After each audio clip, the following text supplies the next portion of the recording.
Hi, I'm Kaushal Mehta. I work with Reliance for over 10 years now. I am a governance and quality business excellence professional.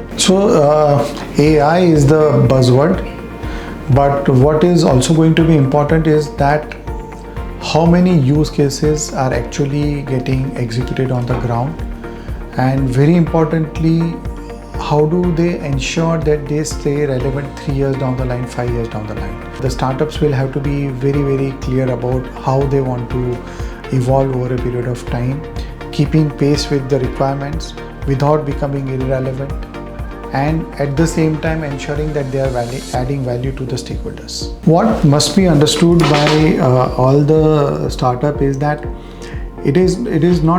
compliance is not something which is supposed to stop them in their tracks. Compliance or any such governance element is not there to block the way of innovation. It is supposed to be an enabler.